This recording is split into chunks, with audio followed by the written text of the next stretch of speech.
ગરમી કા ઇલાજ મુઠ્ઠી ભર જીરા. નમસ્તે, હું ડૉક્ટર રૂપા ઉનડકટ, MD આયુર્વેદ. આજે આપણે રસોડાના મસાલામાં વપરાતા અને આયુર્વેદિક ઔષધિમાં મોટા પ્રમાણમાં વપરાતા એવા જીરું અને ધાણા વિશે થોડું જોઈશું. જીરું જે છે એ વાથર છે, રુચિકર છે, તીપન છે, શીત છે, ગ્રાહી છે, ગર્ભાશય શુદ્ધિ કરનાર છે અને આંખો માટે હિતકારી છે. એટલે એ ગેસ અને પિત્તમાં કામ લાગે છે અને સાથે સાથે એ પ્રસૂતાને ગર્ભાશય શુદ્ધિ માટે પણ વપરાય છે.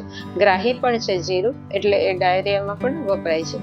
ધાણા જે છે એ સ્નિગ્ધ છે, લઘુ છે, મધુર છે, હૃદય છે, પેશાબ છૂટથી લઈ આવનાર કયું છે અને એ સાથે સાથે પિત્તનો નાશ કરનાર કયું છે. પિત્તના પ્રકોપથી આવતા તાવમાં ખૂબ કામ કરે છે અને હૃદય માટે હિતકારી કયું છે.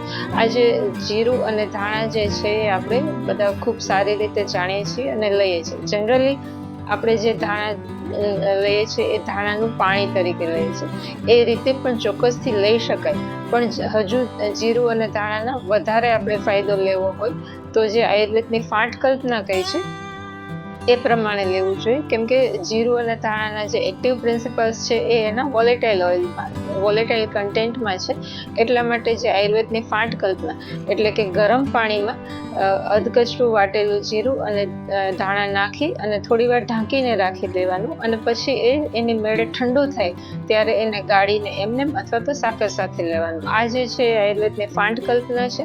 તો આ પ્રમાણે ધાણા અને જીરુંનો યુઝ કરવાથી એના ઉપયોગ અથવા તો એના ગુણધર્મ આપણે વધારે પ્રમાણમાં લઈ શકીએ છીએ. Thank you.